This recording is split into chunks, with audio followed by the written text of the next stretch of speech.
To a primetime news follow-up now, two men believed to be involved in the deadly gun attack in Commodore, Linstead and Catherine were fatally shot by police in separate incidents today. Up to news times, their identities have not been released. We have the details in this report.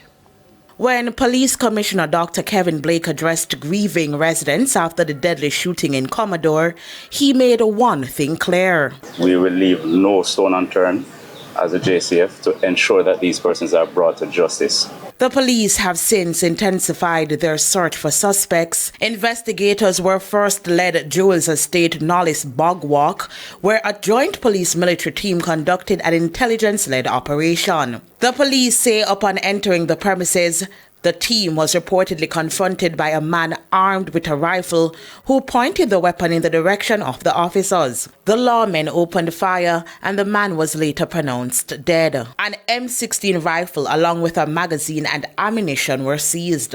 In the second operation, another police team intercepted a vehicle in which several men were traveling along Grange Lane in St. Catherine. The occupants of the vehicle reportedly opened fire at the police, triggering a shootout. When the shooting subsided, one man was found suffering from gunshot wounds. He was taken to hospital where he was pronounced dead. The police say a pistol was seized. Assistant Commissioner of Police Christopher Phillips is head of the Area 5 Police.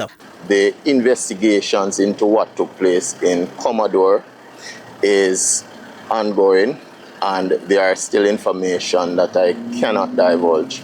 But just to say that these two incidents are connected to that investigation, and we will have several other operations, with the intent to try and arrest some of these persons who were involved in that gruesome and awful incident in Commodore. A curfew which was imposed in Commodore and the neighboring Banbury and the Trinity communities. That aside, I would just want to appeal to the community, especially in the Linstead area. You might see increased police actions inside there, that we want to enlist your continued support in that community. And it might affect several other communities within the St. Catherine space. But just rest assured that the JCF will continue its investigation, and we appeal for the continued support of the public during this time as we seek justice for the victims. The government announced a bounty of $2 million for information leading to the capture of the suspects. Rashida Walker for TVJ News.